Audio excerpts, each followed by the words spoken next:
ഇതിപ്പോ എന്താ ഇത് കളക്ടർ എല്ലാം ചോദിച്ചിട്ടുണ്ട്. പോകാൻ തയ്യാറാണ്? പിന്നെന്താ, ധൈര്യമായിട്ട് പോയി എല്ലാ കാര്യവും പറയും. ഈ പോലീസുകാർ നിന്നതും ഇതെല്ലാം പറഞ്ഞു കൊടുത്തിട്ടേ എവിടെ. അത് എത്ര ദിവസമായി ഞങ്ങൾ 4 ദിവസമായിട്ട് ഇതിനകത്ത് ഒരു പണി ചെയ്ത് ഈ പട്ടിക്കുഞ്ഞുങ്ങൾ ഒരൊറ്റ എണ്ണത്തിന് പുറത്തിറങ്ങാൻ പറ്റത്തില്ല. ഞങ്ങൾ എറണാകുളത്ത് നിന്ന് വരുന്നു, കാക്കനാട് ജോലി ഹോസ്റ്റലിൽ നടത്തുന്നു. വീണ കാക്കനാട്, ഞാൻ അവിടുത്തെ ജോലിക്കാരിയാണ്. അപ്പൊ പിന്നെ വീണയുടെ കൂടി ഇവിടെ ജോലിക്ക് പോകുന്ന സമയത്ത് ഞങ്ങൾ രണ്ടുപേരും രാവിലത്തെ അവിടുത്തെ എല്ലാം കഴിഞ്ഞിട്ട് ഇവിടെ വന്ന് ഇവരെ നോക്കുന്നു. അവർക്കൊരു ശല്യമാണെന്ന് പറയുന്നത്. ജനങ്ങൾക്ക് ഭയങ്കര ശല്യം. ജനങ്ങൾ നേരം വെളുക്കും വേറെ പണിയില്ല. നേരം വെളുക്കും ഇവിടെ ഇതിന്റെ വാതുക്കലാണ് നിപ്പ്. നേരം പ്രശ്നമില്ല. ഇപ്പൊ ഈ അടുത്തൂടെ പോകുമ്പോഴും അല്ല, അവർക്ക് വേറെ ഒരു പണിയും ഇല്ല. പ്രശ്നമല്ലേ? ആ പിന്നെ പട്ടിയെ വളർത്തുന്നതാണ് ഇപ്പൊ ഏറ്റവും വലിയ പ്രശ്നം. വേറെ ഒന്നിനും അവർക്ക് പോകാൻ നേരമില്ല.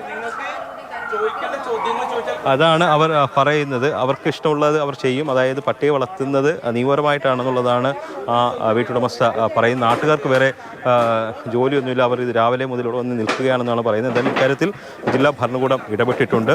അതിൻ്റെ അടിസ്ഥാനത്തിലുള്ള നടപടികൾ തുടങ്ങിക്കഴിഞ്ഞിട്ടുണ്ട്.